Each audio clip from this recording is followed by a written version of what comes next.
बढ़ाने के लिए लगातार प्रयासरत रहते हैं, क्योंकि ज़्यादा से ज़्यादा वाहन एक बहुत इंपॉर्टेंट चीज़ है थानों के लिए, गश्ती के लिए और कहीं भी जल्दी पहुंचने के लिए। इसके बाद एक इम्पॉर्टेंट चीज़ है गोला बारूद, शस्त्र गोला बारूद। अभी बिहार पुलिस में शस्त्रों की कोई कमी नहीं, एक्स्ट्रा शस्त्र है।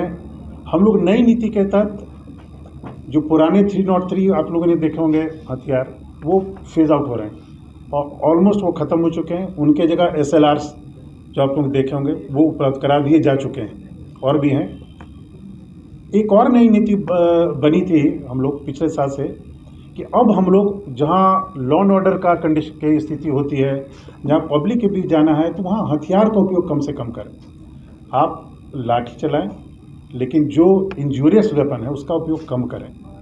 तो आप लोगों ने देखा होगा अब हम लोग जैसे डायल 112 की गाड़ियाँ हैं, वो हम लोग राइफल के जगह छोटे छोटे पिस्टल्स दे रहे हैं।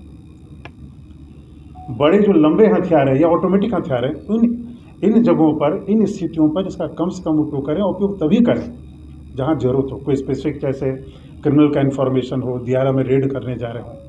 तो एक नई नीति के तहत हथियार में हम लोग छोटे हथियारों को क्रय कर रहे हैं और ये पर्याप्त संख्या में अब ज़्यादा से ज़्यादा देखेंगे पिस्टल के साथ लोग हैं। इससे हैंड्स भी फ्री हो जाते हैं, बड़े हथियारों को कैरी करने में थोड़ा सा इशू भी है।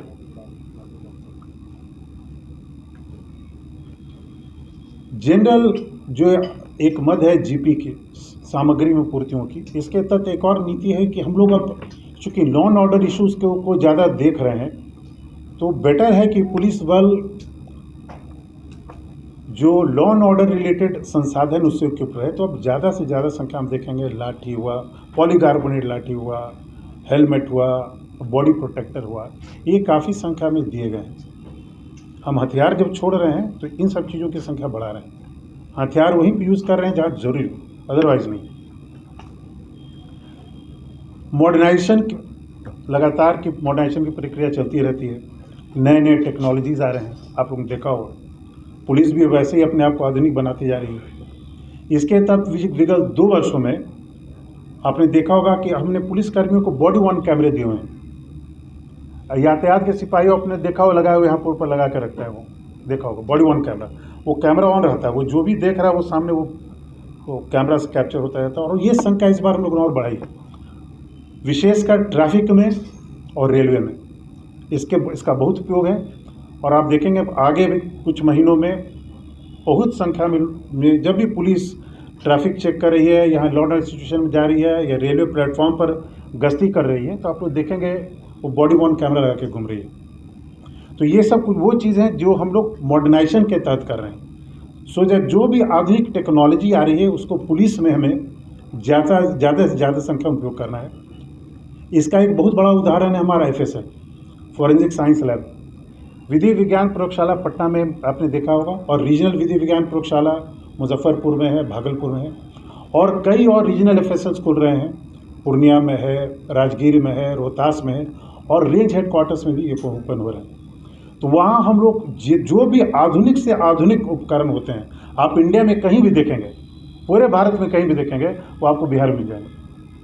पहले जेनेटिक जाँच, अनुवांशिकी जेनेटिक जांच नहीं होती थी। हमारे पटना में अभी DNA एनालाइजर भी है, हमें बाहर नहीं जाना पड़ता है। इसके अलावा हम लोग बाहर के जो FSL है, जैसे central forensic science lab Delhi, Hyderabad, Calcutta, हम लोग लगातार उनसे संपर्क में, और जो उपकरण वहाँ पर है वो हम अपने यहाँ ला रहे हैं।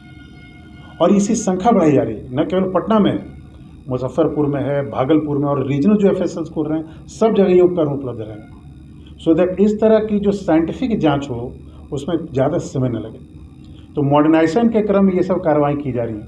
तो हमारा मेन एम्फेसिस है कि हम लोग मॉडर्नाइजेशन भी करें, और जो संख्या में अगर कमी, वो संख्या भी पूर्ति कर रहे हैं।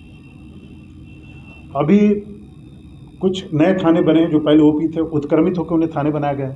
तो थानों में, हर थाने में CCTNS की व्यवस्था है। इन जो नए उत्क्रमित थाने हैं 342 कुछ करके, वहाँ भी CCTNS के सारे उपकरण कुछ आधे परचेज हो चुके हैं, बाकी आधे परचेज होकर चले जाएंगे। तो आप सभी थानों में CCTNS की व्यवस्था दिखेगा। इसके अलावा एक और नया इशू भी हाल फिलहाल में है कि हमारा जो बुनियादी प्रशिक्षण जो है सिपाहियों का स्टार्ट होगा। अभी मुझे लगता है ज्वाइनिंग शुरू हो रही है सिपाहियों के लिए। अब मैंने कहा कॉट की व्यवस्था, सिपाही को ये प्रशिक्षण सामग्री की व्यवस्था, सिपाहियों के लिए हथियार ट्रेनिंग में जो हथियार जरूरत पड़ते हैं, आपने देखा वो परेड करते हैं हथियार लेकर, उनकी व्यवस्था की जा चुकी है। हम लोगों ने बड़ी संख्या में ट्रेनिंग वाले राइफल्स मंगाए हैं। CPO जो केंद्रीय अर्धसैनिक बल होते हैं, CRPF है, SSB है, CF से उनसे मंगाया है, आर्मी वालों से मंगाया है, और हमारे पास पर्याप्त संख्या में स्टॉक है। सिपाहियों की ट्रेनिंग में शस्त्र प्रशिक्षण के लिए गोलियों की आवश्यकता पड़ेगी।